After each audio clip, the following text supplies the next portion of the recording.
예, 40회 창조론 온라인 포럼 이제 발표를 맡게 돼서 정말 영광으로 생각을 하고요. 제가 이 창조론 오픈 포럼은 2008년도에 처음으로 이제 오프라인 이제 포럼 할 때 참여한 다음에 지금까지 계속 참여하는 이제 포럼이었었는데, 오늘은 이제 듣기만 하다가 목회와 창조론에 대해서 그동안 좀 목회를 하고 또 현장에서 또 여러 목회자들과 함께 창조론에 대해서 이야기를 하고 또 성도들에게 이 창조에 대한 여러 가지 교육과 프로그램 같은 것들을 진행하면서 좀 느끼고 생각한 것들을 좀 길지 않게 정리해가지고 이야기 나누는 그런 시간을 좀 가지려고 합니다. 이게 예, 아까 저 박준호 박사님께서 말씀해 주신 대로 저는 한국에서도 신학을 공부했고 사실은 이제 캐나다나 미국에서 유학을 하면서도 사실 다 신학을 공부했던 요즘 한국에서 유행하는 말로는 문송합니다. 범위에 속하는 사람입니다. 그래서 이과 뭐 전혀 이제 뭐 정식으로는 이과 과목에 대한 뭐 수업 같은 거는 중고등학교 때 배웠던 수업 이외에는 정식으로는 교육받은 적은 없고요. 그다음에 이제 창조론에 대해서 관심이 이제 있게 되면서 나름대로 이제 공부를 좀 했었고, 그다음에 밴쿠버에 가서 우리 양 교수님 아래에서 또 창조지나 논쟁에 대해서도 공부를 하고 또 기독교 세계관에 대해서도 또 이제 한참 연구를 지금까지 해왔고, 그리고 이제 시카고에 게렛이라는 신학대원이 있습니다. 저는 감리교 목사인데 이건 이제 미국에 있는 연합감리교회에 속해 있는 신학교 중에 하나이고, 시카고에 있는 노스웨스턴 대학 안에 있는 대학원이라서 거기에 유학을 하면서 이제 그 미국에 유학 와 있는 한인 학생들을 대상으로 캠퍼스 목회하고 유학생 공동체 사역을 하면서 이제 이 창조론에 대한 이야기 또 기독교 세계관을 어떻게 학생들과 함께 나누고 학생들이 세계관의 변화를 좀 경험할 수 있을까, 이런 관심을 가지고 목회했던 경험이 있고요. 나중에는 이제 저 워싱턴 DC에 있는 웨슬리, 이것도 역시 감리교 신학교인데 신대원에서 기독교 세계관 교육에 대해서 연구해가지고 이제 목회학 박사를 졸업을 했습니다. 이때 연구했던 분야는 제가 이제 목회를 하게 된 지역교회 상황이 시골교회 노년기 성도들이 대부분이기 때문에 이 기독교 세계관을 어떻게 목회 현장에 적용할까 해서 사실 한국에서는 노년기 성도에 대한 뭐 교육이라든가 기독교 세계관 연구는 적용은 뭐 거의 이제 이루어지지 않고 있었는데 기독교 세계관을 노년 사역과 함께 좀 진행해 보는 프로그램들을 만들고 진행하면서 그렇게 현장에서 목회를 하고 있습니다. 지금도 계속해서 충주에 있는 새로운 감리교회 담임 목회자로 섬기고 있고요. 또 하나는 전환기 사역연구소를 하나 만들어서 기독교 세계관 이제 사역과 또 창조론에 대한 이제 교육 프로그램 같은 것들을 만들어 가지고 이제 실시를 하면서 그렇게 연구소 사역도 진행을 하고 있습니다. 아마 오늘 얘기 나누는 것들은 다 이제 이런 이제 목회하고 또 이제 전환기 연구소 사역하면서 창조론에 대한 이야기들을 이제 지역교회 목사들과 목회자들과 나누고 고민했던 것들에 대해서 제가 느낀 것들, 어떻게 앞으로 목회 현장에서 창조론은 어떻게 접근을 해야 될 것이고, 특히나 이 창조론을 가르쳐야 되고 또 다양한 창조론적인 관점을 가지고 있는 사람들과 함께 목회를 해야 되는 이 목회자나 아니면 이제 지도자 입장에서 어떤 태도를 가져야지 정말 우리가 바르고 건전한 창조 신앙을 세울 수 있을까? 여기에 대해서 함께 좀 이야기를 나눠보려고 합니다.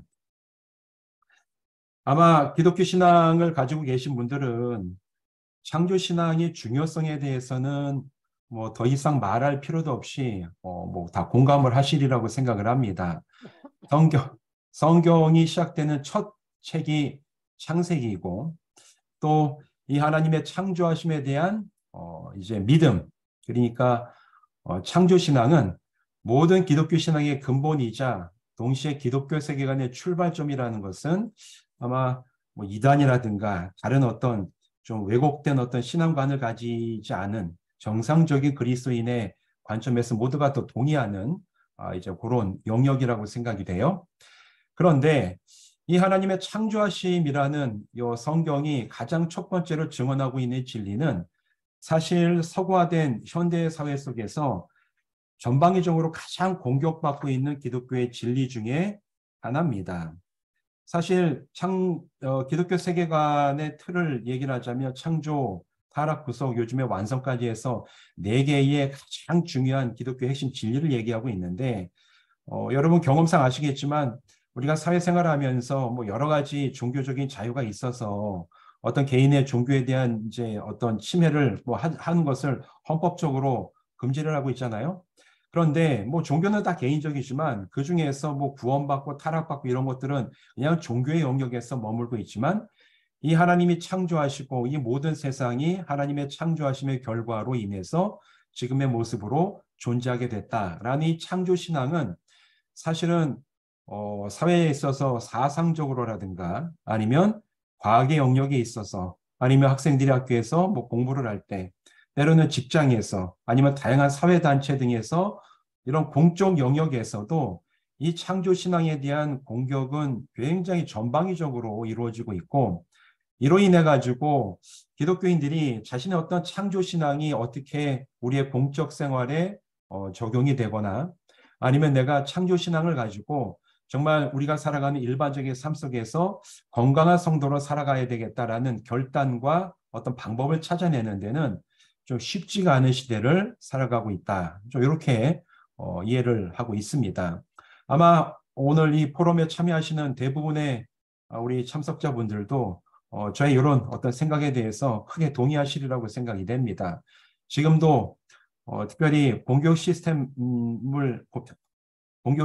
보면 사실은 뭐 표면적으로 드러나지 않더라도 기본적으로 한국의 어떤 공격 시스템의 기본적인 철학이나 사상적인 전제는 진화론 위에서 진행이 되고 있고 엄밀하게 얘기하자면 사실은 무신론적인 진화론에 가까운 이제 그런 사상들이 기반이 된 그 위에서 여러 가지 교육 시스템이 만들어지고 또 교육이 이루어지고 있기 때문에 사실은 기독교인들 자녀들을 교육을 시키고 나서 아무런 보호장치 없이 고등교육기관 뭐 대학이라든가 아니면 이제 상위 학교로 갈수록 점차 이제 창조신앙에 대한 회의를 갖게 되는 아이들 아니면 자녀들 이런 문제 때문에 고민하는 교회와 성도들이 현장에 보면 꽤 많이 있음을 좀 발견을 하게 됩니다.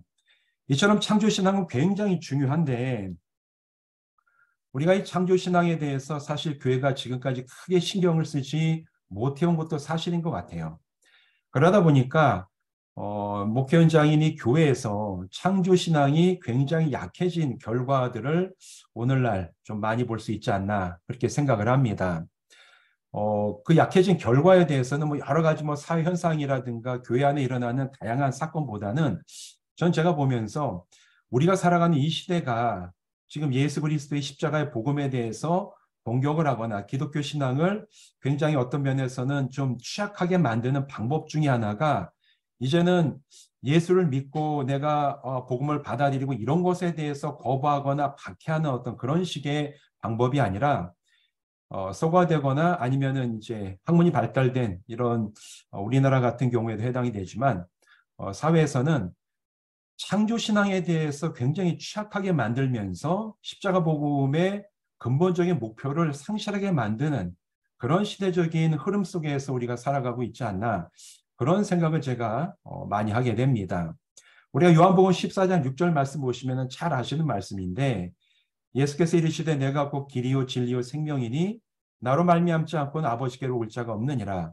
예수님이 이 땅에 오시고 십자가 복음을 통해서 구원받은 성도들의 궁극적인 목적은 살아계신 하나님, 창조주 하나님의 그 관계를 회복하는 것이 사실은 기독교 신앙에 있어서 가장 중요한 목표 중에 하나인데 이 시대에는 예수 믿는 것은 오케이, 뭐 그건 개인적인 영역이니까 믿어도 되지만 그러나 예수를 믿고 우리가 고백하고 관계를 회복해야 되는 창조주 하나님에 대한 어떤 신앙, 하나님에 대한 인식을 굉장히 왜곡시키거나 취약하게 만드는 것이 이 시대에 어떻게 보면 어떤 영적인 싸움에서 지금 일어나고 있는 현상이 아닐까 그렇게 생각을 합니다.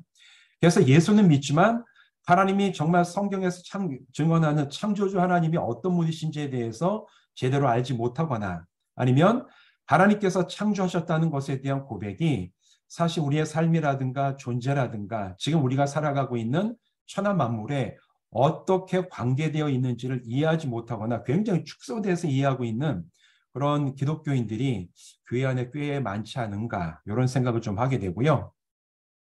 두 번째로는 창조신앙이 약해진 결과는 사실 이 창조 사역의 또 다른 이제 주권자인 예수 그리스도의 창조 사역도 축소가 돼서 온 천하 만물을 통치하시고 다스리시고 회복시키셔야 되는 예수 그리스도의 창조 사역과 회복의 사역이 축소가 되는 일이 벌어진 것 아닌가라고 생각이 됩니다. 다시 말해서 하나님께서 창조하신 세상에 대한 인식이 약해지고 창조신앙이 약해질수록 예수님께서 이 세상의 모든 만물을 하나님과 함께 창조하셨다라는 그 신앙도 약화될 수밖에 없고 예수님과 이 세상에 창조된 만물의 관계가 굉장히 취약해지고 동떨어지고 예수님 따로 하나님 따로 만물 따로 이런 식으로 분리되어 있는 어떤 영적인 어떤 연결성이 상실되어 있는 그런 신학적인 문제가 성도들의 어떤 믿음의 구조 가운데 발생이 되지 않나 그렇게 생각을 하고요. 그러다 보니까 결과적으로는 로마서 8장 19절에서 22절에 나오는 것처럼 피조물도 예수 그리스도의 십자가 사역으로 회복이 돼야 되는데 이 예수 그리스도의 십자가 구속을 통한 피조물 회복의 당위성이 약해진다라는 어떤 영적인 그런 이제 결과가 태도가 도출이 되지 않는가 그렇게 생각을 합니다.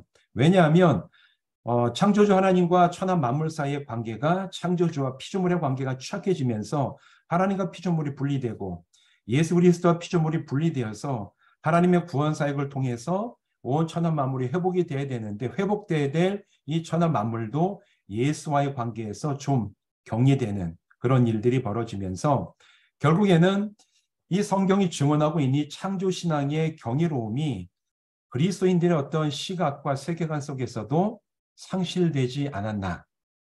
저는 그런 경향들을 좀 많이 목회하면서 발견을 한 것 같습니다. 뭐냐면 우리가 자연이라는 이 한자를 보면 스스로 자체에 그럴 연자잖아요. 이 세상 사람들뿐만 아니라 그리스도인들 중에서도 이 세상을 바라보는 관점, 원래 저건 저렇게 있는 거지, 그건 당연한 거지. 뭐 원래 자연은 옛날부터 있었으니까 앞으로도 원래 저렇게 있을 것이고, 뭐 앞으로도 이런 식으로 유지가 되지 않겠나 이런 식의 관점을 가지고 있는데 사실 이건 전형적으로 이제 창조 신앙에서 좀 비껴나간 그런 관점을 가지고 한마디로 어떤 작은 이제 어떤 뭐 미시 세계를 본다거나 아니면 거시 세계를 본다거나 우리 일상의 삶을 볼 때 창조주 하나님의 어떤 경이로움을 상실하지 원래 그런 것 아닌가? 어제도 같고 오늘도 같고 내일도 같을 그런 어떤 태도와 관점이 결국 사람들의 이 세상을 바라보는 세계관을 지배하게 된 결과가 이제 창조신앙이 약해진 것에 따른 결과라고 생각이 되고요. 그러다 보니까 기독교 진리의 공공성이 사실은 많이 실종이 돼서 하나님께서 만드심이 창조 피조물 이제 피조된 이 세상이 아니라 원래 그렇게 있었기 때문에 하나님과 상관이 없게 여겨지기 때문에 이 천하 만물에 하나님께서 주신 우리에게 문화 명령이라든가 돌보라는 어떤 청지기 사명이라든가 우리가 이것을 하나님 우리에게 주신 하나님 형상의 창조성을 가지고 더 개선해 나간다든가 개발해 가야 되는 어떤 기독교 진리의 공공성이 상실된 채 기독교 신앙은 기독교 신앙 따로 그리고 공공장소 아니면 학교, 직장에서는 거기를 지배하고 있는 아주 세속적인 가치관 따로 이분법적인 어떤 이제 그런 관점을 가지고 그리스도인들이 살아가는 그런 시대가 되지 않았나 싶습니다. 그러다 보니까 결국 기독교 신앙이라는 게 창조 신앙이 약화되면서 공공성이 사라지고 천하 만물을 성경적인 관점으로 바라볼 수 있는 세계관이 취약해지면서 신앙은 굉장히 개인화돼 버리고 있는 경향성이 있고 또 창조된 만물들을 바라보면서 하나님을 발견할 수 있는 그런 눈이 약해지기 때문에 결국 이 세상에서 하나님의 역사하심과 하나님의 어떤 섭리를 찾아낼 수 있는 능력이 취약해지면서 오히려 내세에 관련돼 있는 어떤 관심만 증폭이 되고 내세 중심적인 신앙생활을 해나가는 이유 중에 하나도 이 창조 신앙이 약해진 결과 아닌가 좀 그렇게 생각을 합니다. 그리고 결국에는 앞서 말씀드렸던 기독교 세계관이 축소가 되는 이제 그런 결과도 발생이 되고 창조 타락 구속 이제 완성으로 이어지는 첫 번째 렌즈인 창조가 망가져 버리니까 그 다음에 타락과 구속 역시 제대로 초점을 맞춰가지고 이 세상을 바라볼 수 있는 기능을 상실해 버려서 기독교 세계관도 결국 축소가 되고 특히나 이제 교회의 다음 세대들이 공교육 시스템 안에서 이제 진화에 대한 교육을 받고 교회 안에 와가지고 그런 것들에 질문을 하고 때로는 세상의 학문과 또 이제 성경적인 진리에 충돌이 되는 어떤 그런 현장 가운데 처했을 때 이것들을 어떻게 이해를 하고 그리고 이 속에서 어떻게 하나님의 역사하심을 좀 발견할 수 있는 그런 관점을 열어주지 못하다 보니까 결국 어렸을 때는 학교를 잘 다니다가 이제 장성해가지고는 결국 기독교 신앙을 떠나버리는 이제 그런 다음 세대의 실종의 이유 중에 하나도 창조 신앙이 약해진 결과가 아닐까 그렇게 생각을 합니다. 아마 제가 얘기하고 있는 여러 이런 이제 증상들에 대해서도 아마 거의 다 동감을 하실 텐데 그러다 보니까 오늘 요즘에 이제 목회 현장에서 목회자들이 창조론에 대해서 이제 관심을 가지는 분들이 조금씩 늘어나는 것 같습니다. 문제도 이제 자녀들이 교회 와가지고 뭐 교인의 자녀나 목회자 자녀가 진화나 창조에 대한 질문을 할 때 사실 여기에 대해서 좀 체계적으로 교육받지 못한 목회자들은 쉽게 대답할 수 있는 문제가 아니다 보니까 이제 이걸 좀 얘기를 좀 교회에서나 아니면 청년이라든가 중고등학교 학생이라든가 다음 세대 좀 얘기를 좀 해줘야 될 필요가 있어서 창조론에 대해서 공부를 하고 싶어하는 관심을 가지게 되는 목회자들이 예전보다는 최근에 좀 더 많아진 것 같습니다. 근데 이러다 보니까 또 이제 문제가 발생이 돼요.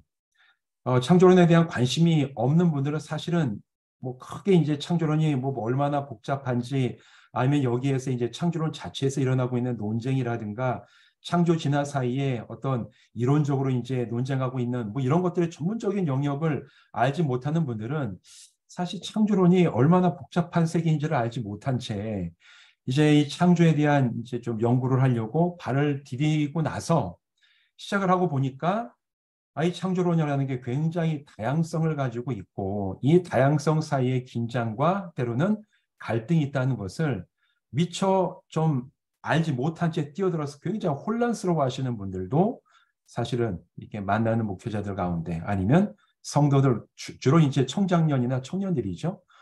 가운데 발견을 하게 됩니다.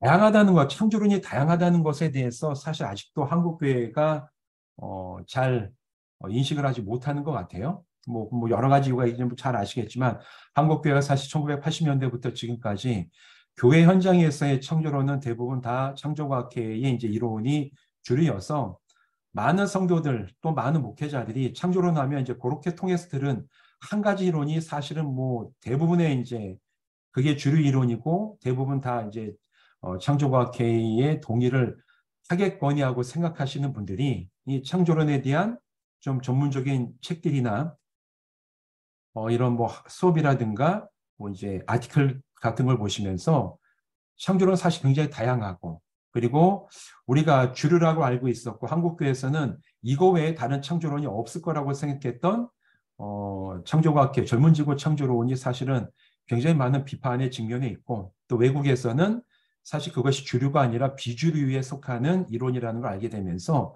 적지 않은 충격을 받거나 아니면 이제 새로운 고민, 이전에 없었던 새로운 고민을 또 하시는 분들도 현장에서 적지 않게 만날 수가 있어요. 그러다 보니까 제가 이 창조론에 대한 이야기를 현장 목회자들이나 청년들이나 청장년 목회자들 쭉 얘기하다 보면 판도라의 상자를 여는 것 같습니다. 판도라의 상자라고 다 여러분 그리스 로마 신화에 나오는 이제 익숙하신 얘기일 텐데 이제 뭐 앞뒤 얘기 딱 이제 그 각설하고 이 판도라라는 이 여인에게 제우스가 혼수같이 이 원래 항아리인데 이제 번역을 상자라고 해놔가지고 이 상자를 하나 주면서 이거 열지 마라 이거 열면은 안 된다 했는데 너무 궁금해가지고 이 판도라라는 여인이 이 상자를 몰래 열었더니만 이 상자 안에 있었던 미움, 시기, 질투 이런 것들이 다 빠져나와서 그 이후에 아주 인간들 사이에서 관계가 굉장히 힘들어진다. 뭐 이런 그리스 로마 신화에 나온 아주 유명한 판도라의 상자 이야기가 마치 창조론을 공부하기 시작하는 분들한테 마치 창조론이 판도라의 상자의 뚜껑을 여는 것 같은 그런 역할을 하지는 않는가 그런 생각을 좀 해보게 됩니다. 사실 목회 현장에서 창조론이 직접적으로 영향을 주는 경우는 별로 없어요. 현실, 직접적으로 영향을 주는 경우는 별로 없습니다. 창조론에 대해서 알지 못하는 성도들이 사실은 대부분이고 일상적으로 성도들이 신앙생활을 해 나갈 때 뭐 지구와 우주 나이가 6천 년에서 만 년이 됐든 뭐 136억 년이 됐든 이게 이 지층이 뭐 얼마나 쌓여가지고 이게 어떤 지구과학적인 영향과 물리학적인 어떤 영향을 받아서 지금 모든 이것들이 현상이 만들어진 것을 동의하든 동의하지 않든 일상적인 생활을 하고 신앙생활을 영위해 가는 데 있어서 성도들에게는 창조론 각각의 이론이 직접적으로 영향을 미치지는 않아요. 현장이 사실 그렇습니다.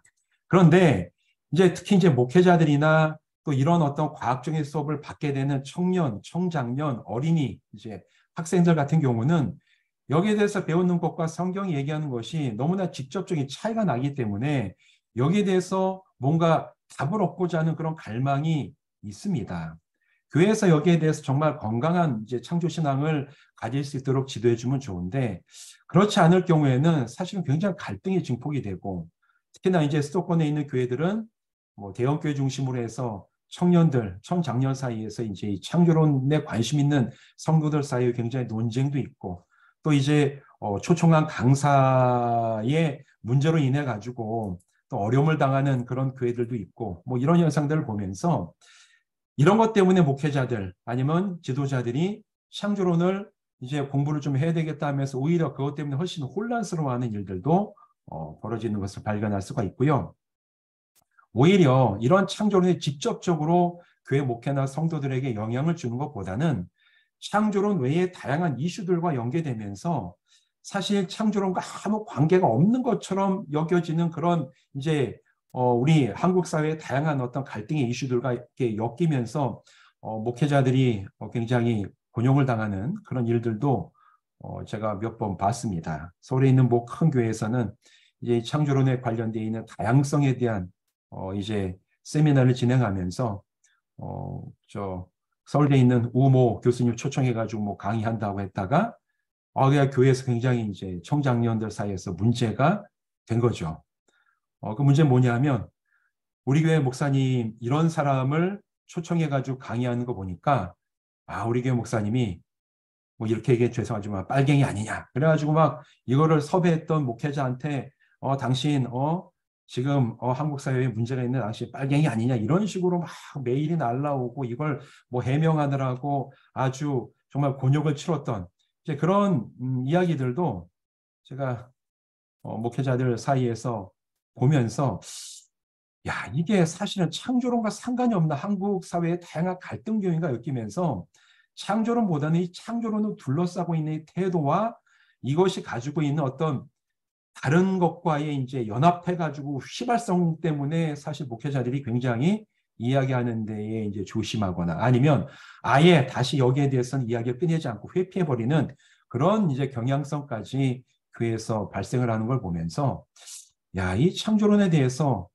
섣불리 이게 접근을 했다가는 목회자들이 판도라의 상자를 여는 것 같은 그런 경험을 하는 거 아닌가. 이런 이제 좀 제가 메타포를 사용해 가지고 판도라의 상자를 여는 것 같은 거 아닌가. 그런 경향을 많이 보게 됩니다. 왜 이렇게 갈등이 발생하게 되나? 사실 그동안 뭐 창조론 오픈 포럼 많이 이제 들으신 분들은 아마 대부분 다 들어보시거나 경험하셨던 일들인데 뭐또 과학 이론보다는 갈등이 발생하는 이유 중에 가장 핵심은 사실 성경의 핵심 교리와 그 교리에 대한 자기들의 견해를 분명하게 구분하지 못하고 견해와 주장을 창조 교리와 동일한 수준으로 받아들이는 어떤 신앙적인 태도 때문에 사실 이 창조론의 영역 안에서의 갈등과 대립과 충돌이 일어난다고 볼 수가 있죠. 제가 뭐 한국에서도 공부하고 또 기회가 있어서 외국에서 이제 공부를 하면서 어떻게 보면 한국 사회의 이제 특징 중에 하나인데 자기가 어떤 주장을 하는 견해를 내놓았는데 그 견해에 대해서 동의하지 않는 이제 그런 이제 그 반박하거나 논박하는 이야기를 들었을 때 유학을 하면서 알게 됐습니다. 한국 사람들은 이 논박이라든가 토론하면서 자기의 어떤 이제 주장하는 것에 대한 논리적인 허점을 지적당하는 것에 대해서 자기 인격이 공격당했다고 분노하는 경우들이 굉장히 많이 있더라고요. 한국에서는 사실 그런 경우 이제 다 그러니까 뭐 크게 모르는데 이제 뭐 외국에나 특히 이제 서구 사회에 있는 학교에 가서 공부하다 보니까 우리나라가 굉장히 우리 한국 사회 문화 특징 중에 하나가 나의 어떤 주장에 대해서 상대가 동의하지 않으면 나를 거부하는 이제 그걸로 받아들이는 경우들이 많구나. 뭐 그런 경우들이 있었습니다. 그래서 뭐 세미나 시간에 어떤 발표한 주제에 대해서 굉장히 격렬하게 비판을 했는데 한국 사람들은 마음이 상해가지고 이제 그런 비판한 학생과 당분간 거의 의를 끊고 지내는 그런 일이 벌어지는데 오히려 이제 미국 학생들 같은 경우에는 공부 시간에 굉장히 치열하게 논쟁을 하고 야 저렇게까지 반박해야 되나 하는데 끝나고 나면 너무 이제 웃으면서 같이 차도 마시고 뭐 그 수업 시간 얘기를 하는 거 보면서 이게 한국 문화와 이제 이 서구 사회 문화가 좀 토론하는 게 좀 다르구나, 이제. 그런 걸 좀 많이 느끼면서 어떻게 보면 그런 어떤 한국 사회의 문화적인 어떤 반영이 있을 수도 있고, 그리고 교회 내에서 이제 핵심 교리 말씀드린 대로 하나님의 창조하셨다는 것은 사실 절대로 포기할 수 없는 우리들의 핵심 교리지만 이 창조의 방법이 어떤 것인가는 사실 성경이 얘기하고 있지 않지 않습니까? 근데 여기에 대해서 내가 가장 타당하다고 여기는 것이나 내가 지지하고 있는 방법에 대해서 얘기했을 때 그것을 반대하거나 동의하지 않으면 그게 마치 나에 대해서 거부한다거나 내 신앙을 거부하는 것처럼 생각이 돼서 갈등하거나 충돌하는 일들이 사실은 교회 안에서도 많이 일어나죠. 그래서 가끔 이제 청년들 기독교 세계관 강의를 이제 할 때가 돼서 초청받아서 가게 되면 이제 제가 이제 밴쿠버 세계관 대학원에서 공부한 걸 아는 목사님들은 귀뜸을 합니다. 여기 좀 창조학회에 계시는 교수님들이 열심히 청년부 사역하시는데 창조론에 대한 이야기는 좀 간단하게 좀 하고 넘어갔으면 좋겠다. 그러면 그 교회 상황이니까 간단하게 하고 넘어가는. 왜냐하면 그런 얘기들을 잘 받아들이지 못하는 견해와 주장을 교리와 동일한 수준으로 받아들이는 게 아직까지 한국 교회에 이런 갈등이 발생한 이유 중에 중요한 이유 중에 하나가 아닌가 생각이 되고요.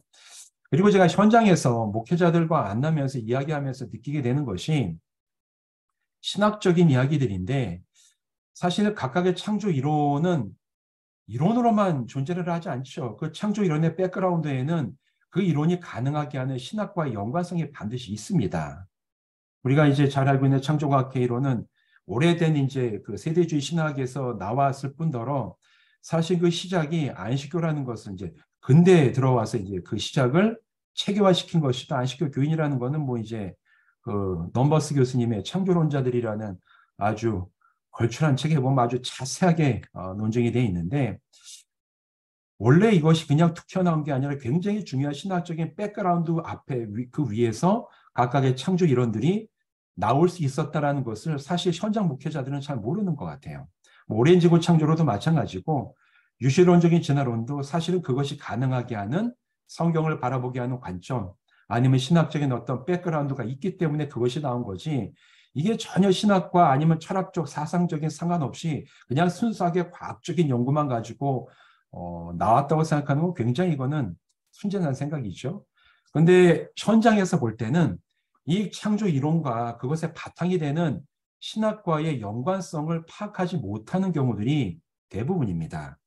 특히 이제 한국 교회 같은 경우에는 이 창조학회의 이제 젊은 지구 창조론이 체계화시킨 것이 사실 안식교 교인들이고 안식교 신학의 굉장히 중요한 파트라는 것을 알고 있는 분은 거의 못 봤습니다. 이게 이제 한국교회 현장에서 볼 때 제가 굉장히 아이러니하다고 생각한 것인데, 이제 뭐 북미주에서 이제 공부하신 분들은 아시겠지만, 저 동네에서는 가면은 안식교는 그냥 근본주의 개신교 교단 중에 하나로 그냥 여겨집니다.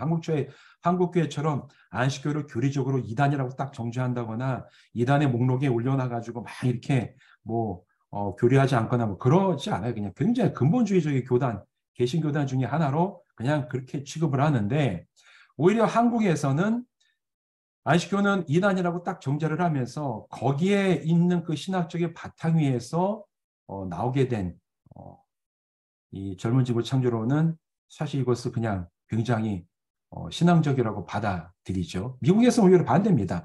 안식교 교단에 대해서는 뭐 그렇게 이단이라고 막 물론 신학적인 문제가 있다고 보지만 그걸 이단이라고 아주 뭐 교류를 금지하고 교단마다 이단 이렇게 리스트에 올려놓고서는 이게 이단이라고 뭐 드러내고 그런 건 안 하더라도 창조과학 이론, 젊은 지구론에 대해서는 양 교수님도 계속 그런 얘기 하시지만 배드 사이언스라고 딱 규정해가지고 그거는 타당하지가 않다. 그렇게 이제 그냥 그렇게 하고 끝났는데 오히려 한국에서는 이 정반대 상황이 벌어지는 거죠. 그래서 제가 공부를 하고 돌아와서 한국계 상황을 보면서 굉장히 왜 이게 각 교단의 뭐 감리교 신학이나 뭐 합동 측의 이제 개혁주 신학이나 각 교단의 신학적인 추구하는 방향이 있는데 왜 이 신학적인 방향과는 다르게 목회 현장에서는 젊은 지구 창조론 자체가 이렇게 굉장히 마치 유일한 성경적이고 마치 이것만 신앙적인 이론인 것처럼 받아들여지는가? 거기에 대한 이유는 나중에 보니까 한국교회 역사가 신학 교단의 신학과는 상관없이 목회 현장의 신학적인 경향성은 근본주의에 가깝기 때문에 그 근본주의라는 테두리가 훨씬 더 강력한 결속력을 가지고 있어서 교단과 상관없이 한국교회는 현장 목회에 있어서는 훨씬 더 이제 젊은 지구 창조론을 쉽게 받아들이고 거기에 동의할 수밖에 없는 어떤 신학적 경향성을 한국교회 현장이 다 가지고 있구나. 여기에 대해서 보게 되면서 이런 목회 현장에 있어서의 그 근본주의 그리고 그 근본주의가 어떤 방향으로 올라가고 뿌리가 무엇인지에 대해서 잘 분별하지 못하는 어떤 면에서 이제 목회자들이 어떤 신학적인 이제 그 깊이 있는 교육이 안 된 것들이 이제 이런 창조론에 있어서의 다양성을 받아들이지 못하는 그런 이유가 아닐까 그렇게 생각을 합니다. 그리고 또 한 가지 이제 한국교회에서 이제 그 창조과학회 젊은 지구 창조론이 많이 받아들여지게 된 이유 중에 하나는 저도 역시 창조과학회의 그 캠페인을 통해 가지고 이 창조론에 입문을 하게 됐는데 저도 그래서 굉장히 고맙게 생각을 합니다. 1997년도에 강남대에서 일주일 동안 창조론 이제 세미나가 있어서 제대한 다음에 거기에 참여했다가 제가 굉장히 큰 은혜를 받았던 게 이제 그게 저희 창조에 대한 이제 구체적인 이제 연구의 시작이었었는데 그때 지금도 기억나는 게 정계원 박사님이 그때 주 강사셨는데 그 정계원 박사님 강의하시는 거에 저 굉장히 신학적이라 신앙적으로 본인이 어떻게 이제 영적으로 회심하게 됐고 과학에 있어서 이제 여러 가지 신앙적인 어떤 변화 같은 것들 말씀하시는데 전 지금도 굉장히 큰 은혜 받았던 기억이 납니다. 근데 한편으로 이제 여기에 대해서 쭉 공부를 하고 뭐 저도 이제 세계관 연구와 함께 신학적인 연구를 하면서 이 창조과학회 우리나라 이제 주로 대중적인 캠페인을 많이 하시니 창조과학회 계신 분들 보면 과학자들이시죠. 거기에는 뭐 신학자라든가 인문학을 전공한 사람들이 뭐 회원으로 들어갈 수 있는 구조가 아닌데 오히려 그렇기 때문에 그 지금까지 이제 캠페인을 하시거나 창조과학회에 굉장한 이제 기여를 하셨던 분들 가운데 인문학적이고 신학적인 소양이 굉장히 좀 부족했던 게 현실이 아니었던가 이제 그런 생각을 좀 합니다. 그래서 신앙적으로는 굉장히 훌륭하신 선배님들이신데 그분들이 창조에 대해서 말씀하시는 어떤 그런 뭐 굉장히 이제 확정적인 얘기라든가 아니면은 사실은 아까 전에 말씀드린 것처럼 신학적인 이제 그 백그라운드가 어디에서 왔는지에 대해서 본인들은 신학자들이 아니니까 그런 것들에 대해서 체계적으로 분석하거나 파악하지 못한 채 그냥 얘기하는 것들이 사실 신학자 아니면 인문학적으로 봤을 때 그 다음에 나올 철학적이고 아니면 신학적인 굉장히 충돌이 되는 우리가 기본적으로 정통이라고 얘기하고 있는 어떤 신학적인 전제라든가 아니면 주장들과 상충될 수 있다는 것들을 미처 파악하지 못한 채 처음에 그냥 신앙적인 열정과 그리고 그 당시에 이제 처음에 우리나라 1980년대 소개하실 때 당시에 한국교회에는 뭐 젊은 지구로 외에는 거의 이제 소개되지 않았던 이제 그런 상황에서 신앙적인 열정은 굉장히 있으셨던 믿음의 선배들이었지만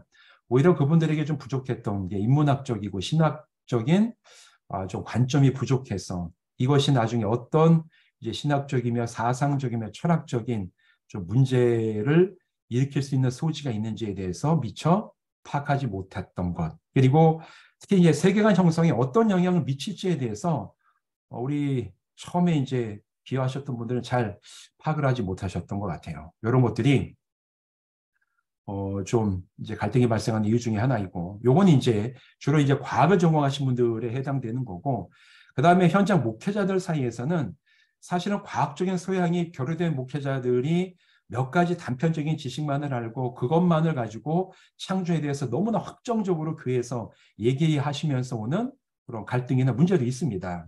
대표적인 게 이제 뭐 빛의 속도의 문제라든가, 이제 빛이 예전에는 뭐 어떻게 됐다고 이제 속도가 이제 바뀌어가지고 사실은 이게 뭐 지구의 이제 빛의 속도로 뭐 136억 년, 8억 년 되는 이제 그런 우주가 사실은 그런 게 아니다. 뭐 이런 것들을 주장하실 때 빛의 속도가 바뀐다. 목회자들이 이런 얘기를 하면 그냥 갖고 와가지고 교회에서 얘기를 합니다. 근데 이게 과학을 전공하신 분들 입장에서는 말이 안 되는 거잖아요. 이게 우주 상수인데 이 빛의 속도가 바뀌게 되면 물리학에 있는 모든 법칙이 사실 불안정하게 되는 것이고 어떤 것도 정확한 기준점을 가지고 이론을 전개해 나갈 수 없게 되는 이제 이런 식으로 과학적인 관점에서 볼 땐 도저히 이거는 받아들일 수도 없고 이건 있을 수도 없는 것들을 사실은 몇 가지 이제 그냥 책에 나오는 얘기들을 보면서 교회에서 여기에 대해서 너무나 이제 확정적으로 말씀하시는 분들 보면 목회자들도 전문적인 과학의 어떤 지식을 습득하기는 힘들지만 적어도 상식적인 수준에서 이 과학이 어떤 이제 학문이고 거기에 있는 개념들이 어떤 것이며 그 위에서 우리는 창조에 대해서 어떻게 대화를 해나갈 수 있는지에 대한 기본적인 좀 상식선에 맞는 소양을 공부할 필요가 좀 있지 않겠나.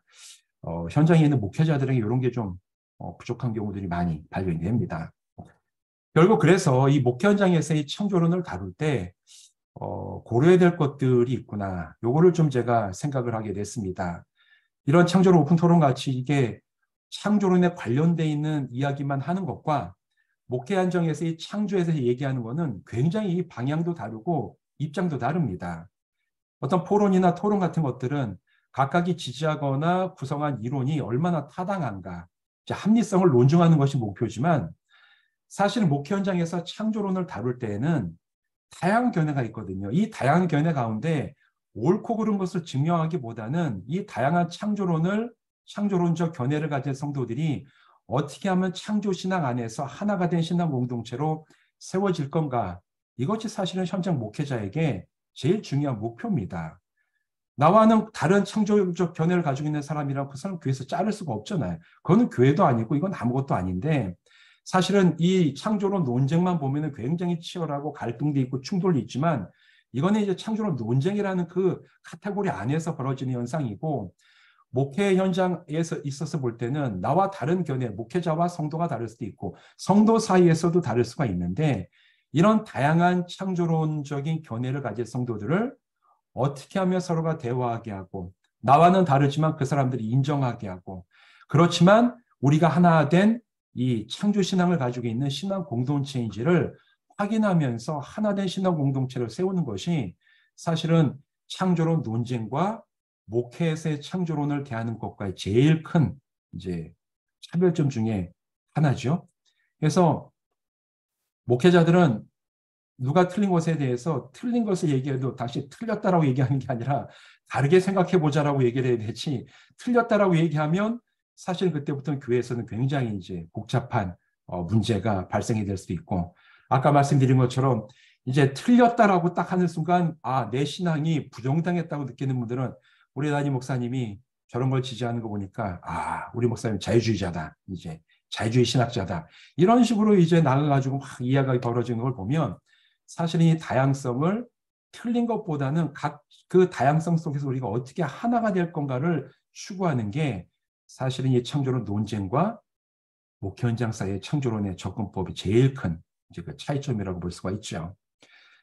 그리고 현장에서의 창조론 다룰 때는 이 창조론에 대한 각 견해들은 단순히 독립된 이론으로 그치지 않고 신학 또는 신앙의 다양한 측면과 연관돼서 나아가서 그 창조론으로 인해서 그 창조적 견해로 인해서 그에 따른 세계관을 독특하게 형성할 수 있게 된다는 것을 인식할 필요가 있는 것 같아요. 우리가 이 기독교 세계관 그러면은 사실은 무신론적인 진화론이 큰 세계관적인 축을 이루고 창조론 또 하나의 큰 축을 이루는데 이 창조론을 믿는 기독교인들의 어떤 세계관을 보더라도 스펙트럼이 굉장히 넓지 않습니까? 그런데 이 기독교적인 세계관, 기독교 세계관이라고 하더라도 창조에 대한 이해와 인식이 어떤가에 따라서 그 결과 생성되는 기독교인들의 세계관도 저는 현장에서 볼 때 굉장히 다르다라는 것을 많이 발견을 했습니다.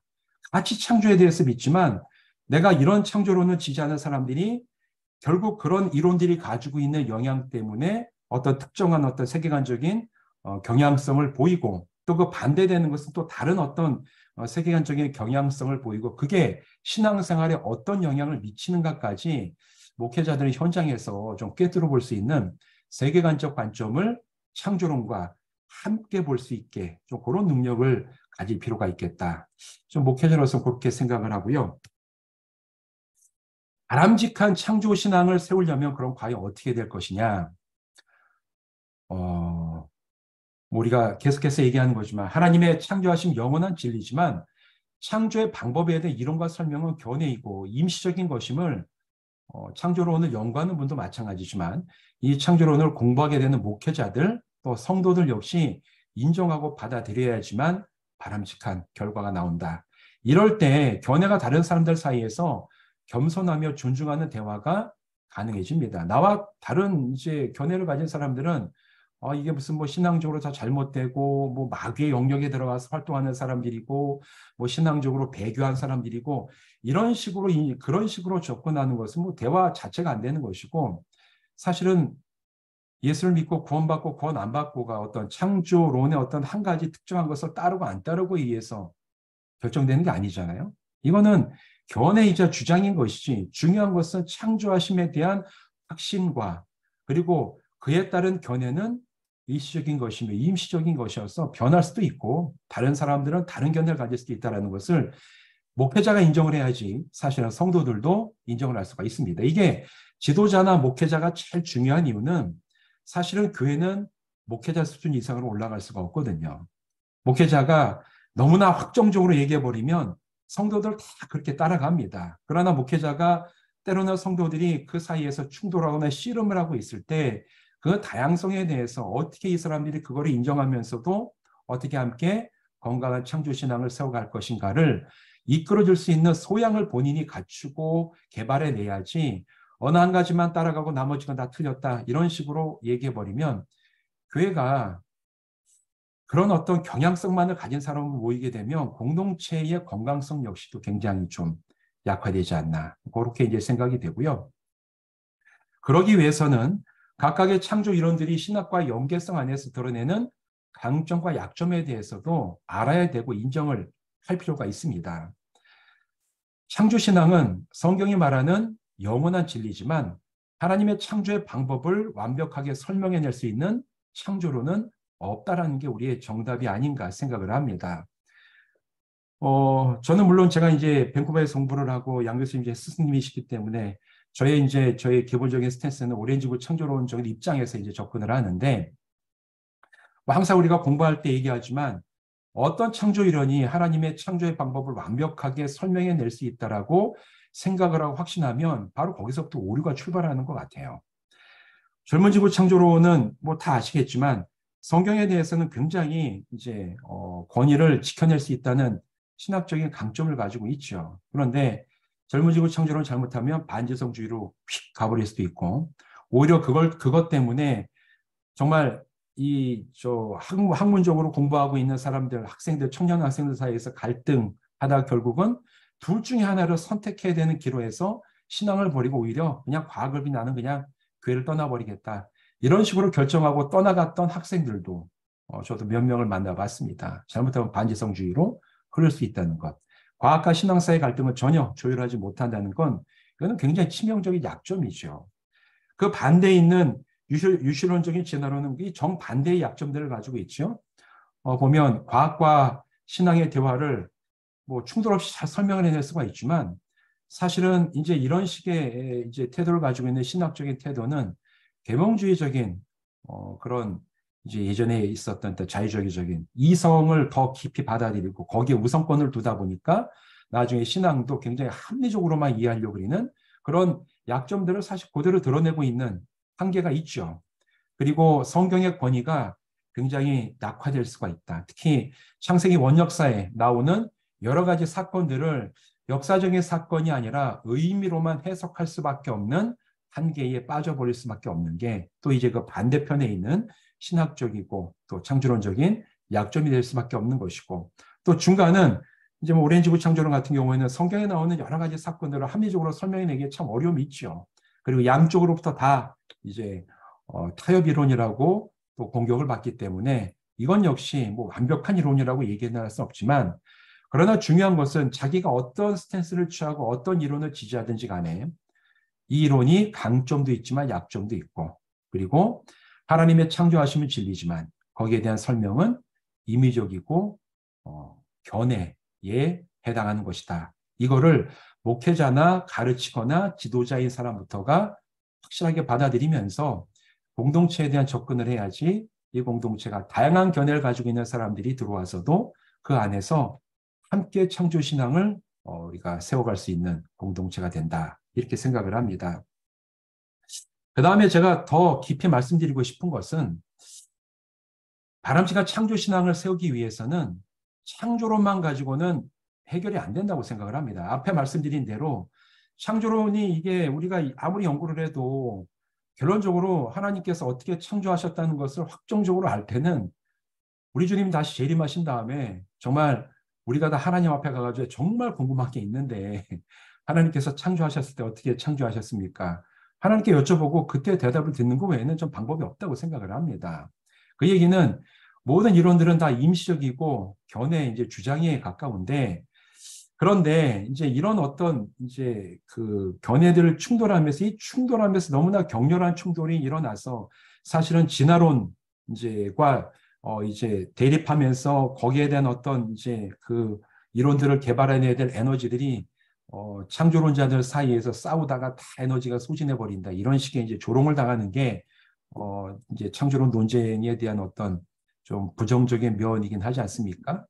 그런데 제가 목회 현장에서 목회를 하면서 바라볼 때 이 창조론 하나하나가 어떤 게 옳고 그르다는 것, 이거보다 더 중요한 건 창조 타락 그 속으로 형성되는 기독교 세계관의 시작이자 기초이며 이 창조에 대한 이해가 어떻게 세계관 형성에 영향을 미치는지를 보면서 어떤 창조론이 더 바람직한 세계관을 형성하는가에 대해서 거기에 대해서 연구하고 그걸 가지고 성도들의 삶을 더 바람직한 방향으로 이끌어가는 것이 훨씬 더 중요하다. 그런 제 생각을 하게 됩니다. 특정한 창조 이론을 선택한 목회자는 결국 그로 인해 형성되는 세계관이 어떤 경향을 나타낼지를 좀 파악하고 배워야 될 필요가 있고, 목회 현장에서 성도들에게 가장 바람직한 세계관, 어떤 것이 거기에 구성을 이제 그런 세계관을 구성하는데 가장 큰 영향을 미칠 수가 있을까, 이런 것들을 정직하게 좀 고민할 필요가 있다고 생각을 합니다. 제가 두 가지 예를 들어서 한번 말씀을 좀 드리려고 하는데, 이제 한 가지는 좀 극단적인 케이스 중에 하나예요. 예, SBS에서 이제 그것이 알고 싶다, 뭐 다 유명한 프로그램인데, 이게 1999년도 8월 21일에 방영이 돼서 한국 사회에 엄청나게 충격을 주었던, 그, 이제 그 에피소드 중에 하나죠. 제목이 그거였습니다. 빗나간 믿음. 자식의 치료를 거부한 부모. 지금 저도 이걸 그때 봤었는데, 그때 봤을 때 그 충격이 어마어마했습니다. 이게 자녀가, 저 아이가 이제 이름이 신혜인데, 이제 신혜라는 아이의 부모가 두 분이 있어요. 이 두 부모가, 아이가 윌리엄스 종양 증후군이라고 이제 복부에 큰 종양이 이제 차는 거죠. 뭐 암은 아닌데, 이 종양은 그냥 초창기 때 제거하면은 뭐 정상적인 삶을 살아갈 수 있는 어떤 뭐 치료가 불가능하거나 어려운 거 아니라 그냥 종양 제거 수술만 하면 되는 것인데, 이 신하라는 이 여자아이의 이제 그 부모 되시는 분들이 이 아이를 병원을 데려가지 않는 거죠. 결국 그래가지고 이 아이가 이 배가 임산부보다도 훨씬 부풀어 올라. 이게 종양이 다 배에 차가지고 이 아이는 고통스러워가지고 결국 이 지역에 있는 사람들과 사회복지사가 이제 SBS에 그걸 제보를 해가지고 이제 여기에 가서 이제 촬영했던 이제 그런, 아마 보신 분들은 다 지금도 기억을 하실 겁니다. 굉장히 충격적이었던. 근데 이 자식의 치료를 거부했더니 부모들이 왜 치료를 거부했느냐? 그래서 이 프로그램에서 부모들이 얘기하는 건 그거예요. 하나님께서 낫게 해주실 것이다. 하나님께서 낫게 해주실 것을 나는 믿는다. 하나님 다 치료하시고 다 치유하시는 죽은 사람도 살리는 분인데 이거 치료하실 것이다. 이게 사실은 이 믿음에 대한 굉장히 큰 충격을 줬습니다. 저는 이걸 보면서 나중에 이제 세계관 또 창조를 연구하면서 이 케이스가 다시 생각이 나면서 과연 이게 그냥 단순히 신앙이 잘못됐다. 이제 잘못된 신앙이다. 그럼 도대체 무엇에서부터 이런 잘못된 신앙이 형성되는 여러 가지 요인들이 있을 텐데 도대체 무슨 요인이 이런 잘못된 그런 신앙을 형성하는 데 기여를 했을까? 제가 여기에 대해 굉장히 호기심이 가더라고요. 목회자들 보통 이렇게 얘기할 때 이제 여기에 대해서는 신앙이 잘못됐다. 이제 그 정도만 얘기하고 마는데 제가 이분들, 이 부모들이 인터뷰했던 내용들을 쭉 보고 결국에는 이 여자아이는 4년 뒤에 죽습니다. 후유증 때문에. 그리고 이 여자아이가 그때 이 방영이 된 다음에 이제 그 정보기관에서 직권적으로 아이를 데리고 수술시키라고 해가지고 이제 수술이 되고 이 아이 때문에 이제 아이가 생명이 위협을 느낀다든가 아동복지 위협이 되는 상황이면 친권을 제한하는 그런 법률이 이제 발의가 돼가지고 지금은 이런 일이 벌어질 수가 없죠. 사회복지사들이 이제 바로 데려가니까. 근데 이 아이가 이제 병원에 가서 치료를 받는 사이에 엄청나게 이 부모들이 비난을 받아서 이 아이의 아버지는 자살을 해, 그 사이에. 해가지고 세상을 떠나고 나중에 이 아이가 이제 회복이 됐는데 수술해가지고 그 사이에 엄마는 너무나 이제 많은 사람들이 전화하고 찾아오고 비난을 하는 거 받으면서 아빠는 자살을 하고 엄마는 이제 실어증, 정신분열까지 이제 앓게 돼가지고 정신 환자가 됩니다. 그리고 4년 뒤에 이 아이가 재발을 해가지고 결국은 병원 내 사망을 해요. 이제 나중에 이제 PD들이 다시 추적해 보니까. 그러니까 한 가정이 완전히 이제 그냥 깨진 겁니다. 아이들은 고아가 돼버리고, 고아는 아니지. 엄마는 정신질환자가 되고 아빠는 자살하고 결국 이 아이는 죽어버렸는데 도대체 무엇이 이 사람들이 이렇게 극단적인 경향을 이제 추구하는데 한 축이 됐을까? 나중에 이제 이 분들에 대한 자료를 조사하다 보니까 이분들이 속했던 신앙이 여호와 증인이었더라고요. 여호와 증인 이제 신도들이었었는데 여호와 증인도 세대주의 이제 굉장히 강한 세대주의 이제 그 일에서 젊은이적으로는 굉장히 신봉하는 이제 그런 쪽의 입장입니다. 근데 이분들이 바라보고 있던 이 세상은 제가 이제 세계관적으로 또 창조론적으로 볼 때 두 가지로 나눠지는 거예요. 하나님이 역사하시는 세상과 하나님이 역사하지 않는 세상으로 나눠지는 거죠. 그래서 이분들이 생각하고 있는 치료라는 것은 하나님의 역사는 아주 신비하고 설명할 필요가 없이 뭐 약을 먹어서 낫어요. 수술해서 낫어요. 이거는 하나님의 치료가 아니라 어떤 신비하고 기적적인 우리가 보통 성경에서 얘기하는 신유의 그런 어떤 활동만 하나님의 영역으로 딱 정의 내리고 나머지 병원에 가거나 의학적인 치료를 통해서 낫는 것은 그건 하나님의 치료의 영역이 아닌 거죠. 하나님 역사하시는 영역과 역사하지 않는 영역 딱 나눠놓고 이제 그렇기 때문에 자기들은 하나님이 아닌 쪽에 가가지고 치료받는 걸 거부하고 하나님께서 치료하시는 것만 자기들은 받아들이겠다.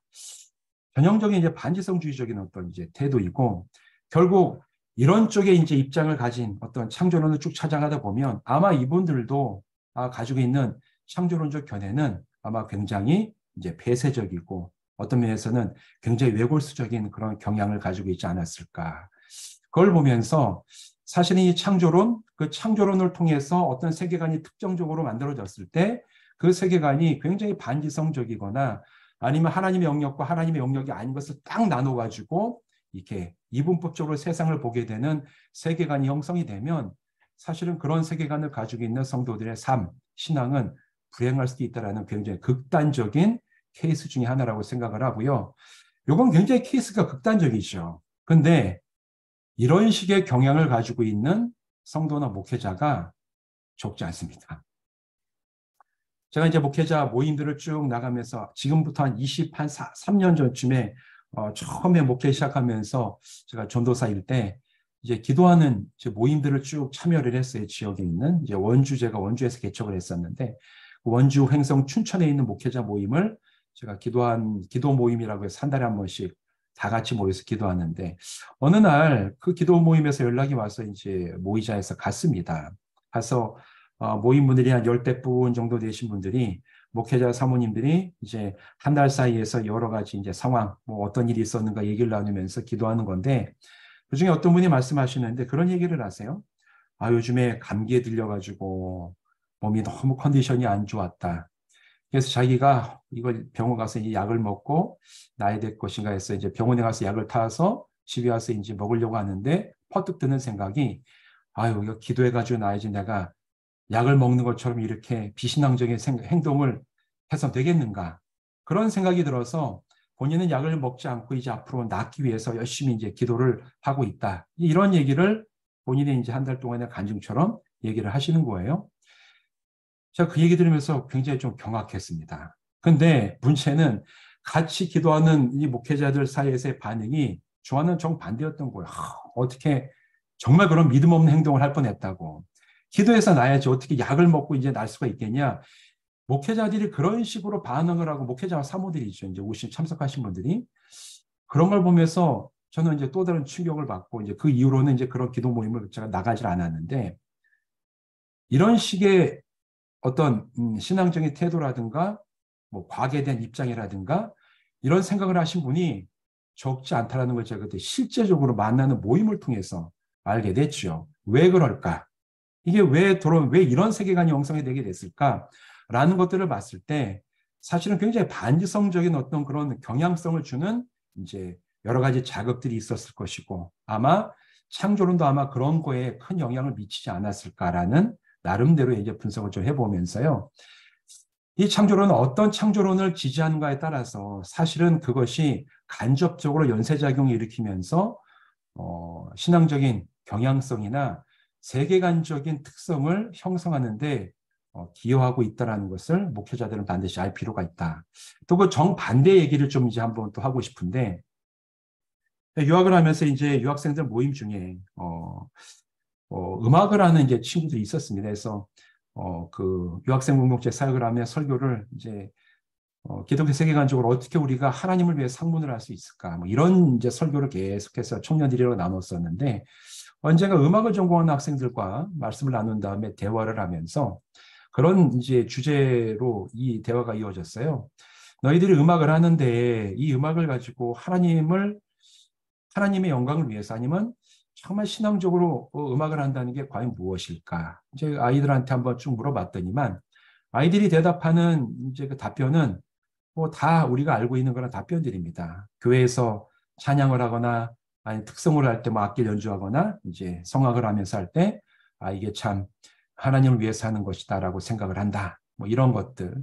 또 아니면 어디 콩쿠르에 나가가지고 정말 열심히 노력해서 정말 상을 받거나 실력이 인정받게 됐을 때 정말 하나님이 주신 재능을 가지고 자기가 음악을 했기 때문에 이제 이게 음악의 중요한 그게 됐다. 이런 것들을 가지고 이제 이야기를 하는데 그 맞죠? 어떻게 보면 우리가 너무나 당연하게 생각하는 것들인데 그때 이 청년들과 함께 얘기 나눴던 게 그러면 너희가 교회에서 찬양하거나 악기를 연주하는 뭐 찬송이나 성가를 연주하지 않으면 일반적으로 하는 클래식은 과연 너희들에게 하나님과 아무 상관이 없게 되는 것이냐? 아니면 너희가 열심히 일해가지고 열심히 연습하고 훈련해가지고 나가서 좋은 성적을 거두고 그 결과를 가지고 하나님께 영광을 돌리는 것 참 기쁘고 아름다운 것이지만 그렇지 못하면 하나님과 아무 상관이 없는 것인가? 우리는 일상에서 과연 어떻게 하나님을 만나고 이 음악이라는 것이 어떻게 하나님과 연관된 것인가에 대한 이제 얘기를 한번 토론을 했습니다. 그때 제가 아이들에게 제시했던 거는 이제 그런 창조론에 관련된 얘기였어요.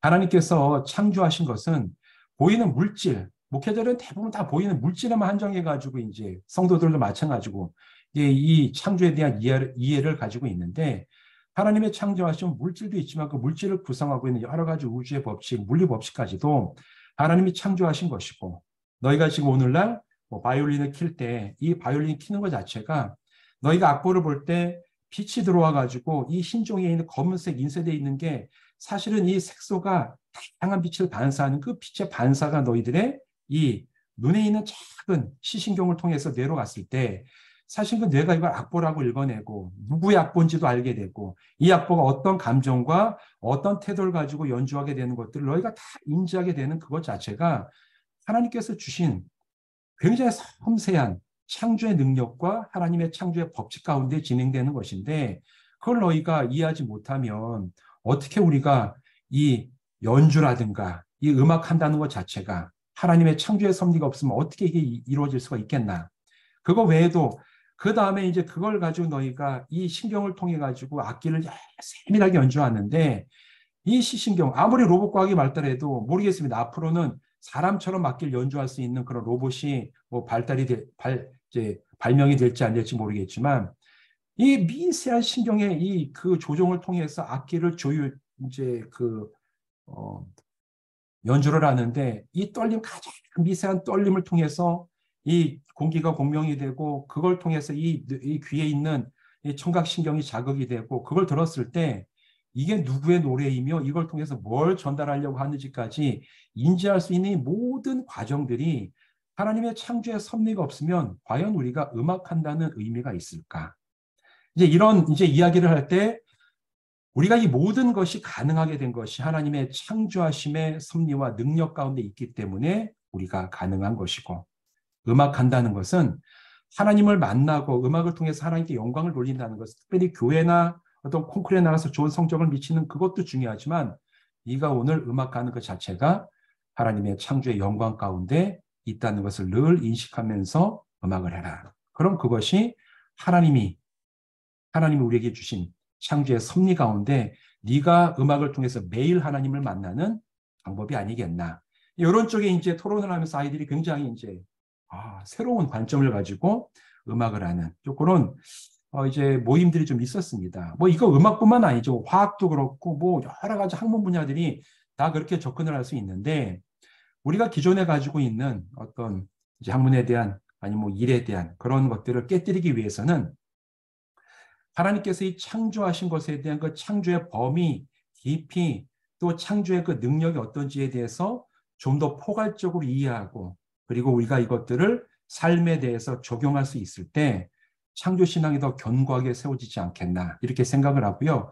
이게 가능하게 하는 창조론이 무엇인가를 연구하는 사람들은 스스로 연구해서 그것들을 이제 정리하고 성도들과 청년들, 특히 젊은이들에게 이런 것들을 좀 나눌 수 있는 시간을 좀 마련해야 되지 않겠나 이렇게 생각을 합니다. 바람직한 창조 신앙을 세우려면 결국 그래서 하나님 창조의 광대함과 찬란함을 일상의 삶 속에서 발견하고 느낄 때 이 창조 신앙은 굉장히 사적인 영역에 한정된 진리가 아니라 공적인 영역에서 개인과 공동체 그리고 사회를 변화시킬 수 있는 근거가 될 수가 있다라고 저는 확신을 해요. 저는 사실은 제 신학적인 백그라운드는 굉장히 진보적인 신학을 했습니다. 제가 감리교 목사인데 90년대 초반, 80년대 후반, 90년대 초반에서 감리교 신학은 굉장히 진보적이었어요. 그래서 진보적인 신학을 하면서 제가 신학교 1학년 때 했던 게 송탄에 내려가서 송탄에 가면 오산 비행장이 있습니다. 미군 비행장인데 이 오산 비행장 근처에 보면 그 당시에 양공주라고 불리던 여성들이 지내는 마을이 있었어요. 그 마을에 들어가 가지고 거기 있는 아이들을 가르치는 거였는데 그 아이들이 누구였냐면 혼혈아들이었습니다. 지금 한국에도 보면 태어났지만 적이 주민등록상에 적이 없는 무적자 아이들 때문에 지금 한국 사회도 굉장히 요즘에 이제 그런 아이들 찾아내는 이제 그런 지금 그 일들이 벌어지고 있는데 90년대 초반에 그 송탄에 있는 그 여성들이 사는 그 이제 우리 흔히 얘기하면 집창촌이죠. 거기 들어가서 아이들을 가르치는 왜 아이들을 가르치냐면 흑인 혼혈, 백인 혼혈들 아이들이 있는데 이 아이들은 그 당시에 우리나라에 없는 아이들이었어요. 아이들이 있습니다. 초등학교 학생들이에요 다. 근데 우리나라에 호적이 없기 때문에 이 아이들은 대한민국 국민 시스템에 들어오지도 못하고 학교도 가지 못하고 의료보장 시스템 들어오지도 못하고 어떠한 사회적인 어떤 이제 구조 안에서도 정상적인 삶을 살아갈 수가 없었기 때문에 이제 그때 운동권 학생들과 함께 내려가서 그 아이들을 학교를 가지 못하니까 가르쳐야 되니까 가가지고 그 아이들을 방학 때 가르치고 함께 놀아주고 이런 프로그램들을 진행을 했습니다. 근데 그때 그런 것들을 진행을 하면서 그때 왜 그 아이들을 만나고 가르치고 함께하고 했던 것들을 마음속에는 굉장히 안타까움 때문에 그랬어요. 참 같은 사람이도 어떻게 같은 이 땅을 발을 딛고 살아가지만 색깔이 다르다고 아니면은 부모의 한쪽의 인종이 다르다고 왜 이 대한민국 국민으로 살지 못할까라는 이제 어떤 사회 구조적인 어떤 그런 굉장히 이제 합리적이지 못한 것 때문에 그런 활동을 했는데 이런 활동들을 하면서 나중에 발견하게 된 것은 과연 그럼 이게 사회 정의가 아니라 성경적인 관점에서는 과연 우리는 여기에 대해서 어떻게 대답을 할 수가 있고 그리고 우리가 왜 그들을 돌봐야 되고 그들과 똑같은 우리의 인간으로 받아들여야 되고 이 사회가 그들을 품고 해 나가야 되는지에 대해 신앙적이고 신학적인 이제 그런 백그라운드로 우리가 어떻게 이유를 제공할 수가 있을까? 지금이야 뭐 기독교 세계관 여러 가지 뭐 활동들이 그런 것들을 하지만 그 당시에만 해도 특히 이제 감리교 신학 쪽에서는 정의는 있었지만 성경적인 근거를 가지고 그런 일을 해 나가는데 굉장히 취약한 면이 있었습니다. 해서 지금 돌아보면 하나님의 창조하심에 대한 좀 더 깊은 연구와 하나님의 창조하심과 그 창조에 따른 우리 인간의 이 맡아야 될 사명 같은 것들이 잘 연구가 되고 가르쳐지고 그게 확장되어서 개인과 사회 모든 사람들에게까지 변화를 위해 가지고 우리가 공적인 영역에서 이 창조신앙의 근거가 된 변화를 추구해 갈 수 있는 그런 일들도 바람직한 창조신앙에 세워지면 가능할 것이라고 저는 생각을 합니다. 결국 그것은 신학과 신앙의 공공성 회복이 근거이자 출발점이 되는 게 바람직한 창조신앙, 또 그것을 가능하게 하는 창조론이 아닐까. 이렇게 제가 개인적으로 생각을 하고요. 결국에는 하나님의 창조의 능력과 임재를 일상 속에서 경험하며 하나님이 창조하신 세상 속에서 하나님 정말 살아계시구나. 오늘 우리는 하나님의 창조하신 이 세계 속에 살아가고 있구나. 이런 경이로움을 깨닫게 해주고 발견하게 해주는 것이 목회 현장에서 창조론을 대하는 목회자의 가장 중요한 사명이라고 생각을 합니다. 맨 오른쪽에 있는 사진은 미시세계죠. 이게 원자의 구조인데 사실 이제 분자의 세계까지 연구하시는 이제 과학자들 말씀하시는 거 보면 이 세계는 텅빈 것과 똑같다. 이제 워낙 이제 미시의 세계로 들어가면 이제 뭐 중성자나 양자나 원자 같은 것들은 뭐 이제 굉장히 작은 것들이 모여가지고 사실 우리가 고차라고 하는 것도 미시 세계에 보면 텅 비어 있는 것처럼 그렇지만 그런 미시 세계에 텅 비어 있는 것 같은 미시 세계에서도 하나님이 지으신 이 모든 창조의 질서가 지금도 정교하게 이루어지고 있다는 것을 발견할 수 있는 눈. 또 가운데는 우리 일상에서의 어떤 생명의 순환 같은 것들을 보면서 하나님께서의 모든 생명의 근원이 되시는구나. 이런 것들을 발견할 수 있는 관점. 저희 교회는 사실 다 나이 드신 어르신들이 많습니다. 공부를 많이 하신 분도 없고 초등학교 못 나오신 분들도 많아요. 평생을 농사만 짓고 오셨는데 오히려 제가 도시에서 만나는 그리스도인들보다 농촌에서 만나는 나이 많은 성도들이 창조주 하나님에 대한 어떤 그런 인식이 훨씬 더 세밀하게 발달해 있는 것을 발견할 수가 있었어요. 왜냐하면 이분들은 생명을 달아요. 씨를 뿌리고 자라고 이것들이 열매 맺는 걸 보면서 야, 이게 인간이 할 수 있는 게 아니라는 것을 평생 동안 그 일을 하면서 굉장히 깊이 인식을 하죠. 현상적으로. 신학적으로 이거를 규명하고 이런 것들은 못하죠. 배우신 적이 없으니 그런데 현상적으로 경험하는 걸 통해서 하나님의 살아계신 하나님, 창조주 하나님, 그리고 생명에 대한 인식은 어느 누구보다도 굉장히 예민하다는 것을 제가 농촌에 있는 교회를 목회하면서 이분들이 하나님을 인식하는 데 있어서는 많이 배우고 도시 있는 분들보다 훨씬 더 예민하구나. 이런 것들을 농사 짓는 분들 통해서 이제 발견하고 제가 깨닫게 되는 경우들이 많이 있었습니다. 미시세계뿐만 아니라 일상의 삶뿐만 아니라 사실은 거대한 이 우주를 볼 때 이 우주가 얼마나 광활한지 이 우주 속에서 이것들 다 창조하신 하나님을 우리가 발견하고 누리고 찬양할 수 있게 해주는 것 또한 목회 현장에서의 창조론을 대하는 목회자의 사명이죠. 최근에 재작년에 이제 허블 망원경이 이제 띄워진 지 거의 30년이 가까이 돼서 그것보다 훨씬 더 성능이 뛰어난 제임스 우주 망원경이 띄워졌죠. 해가지고 1922년도 7월 11일부터 12일까지 이틀 동안 이제 촬영했던 심우주에 대한 사진이 이제 구글에 떠 있길래 제가 만든 겁니다. 뭐 이건 과학하신 분은 다 아시겠지만 반짝반짝하는 것은 별들이 아니라 은하계죠, 은하계. 아니면 뭐 성단 이제 이렇게 얘기하는 여러 가지 천체인데 이렇게 찬란하게 빛나고 있는 이 거대한 우주 이걸 바라보면서 인간이 얼마나 작은데 이 거대한 우주를 만드신 하나님께서 그 인간을 기억하시고 사랑하신다는 시편 저자의 고백이 얼마나 충격적인 고백인지를 우리가 성도들과 함께 우주를 보면서도 나눌 수가 있다면 그건 역시 바람직한 창조신앙을 세우는데 창조의 이론을 떠나서 목회자가 지향해야 될 굉장히 중요한 태도가 아닌가 이렇게 생각을 합니다.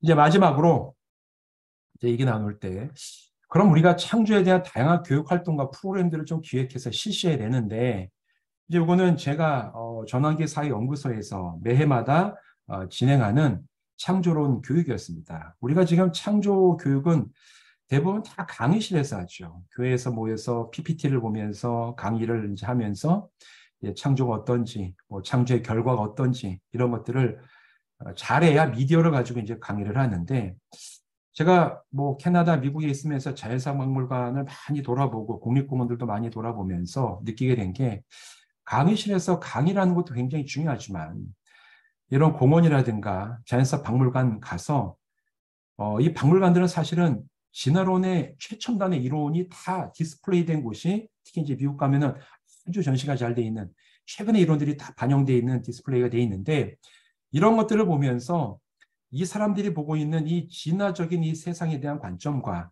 성경이 말하고 있는 창조적인 관점이 어떻게 다른지를 진화론의 최첨단을 달리고 있는 자연사 박물관에서 아이들과 성도들에게 이야기해 줄 수 있으면은 굉장한 임팩이 있을 수 있는 그런 수련회가 되겠다. 또 그런 걸 가지고 이제 영 교수님 한국에 들어오실 때마다 같이 모시고 이제 어린이와 부모를 위한 창세기 수련회도 진행을 하고 있고 또 목회자를 위한 창세기 수련회를 또 따로 올해부터 진행을 합니다.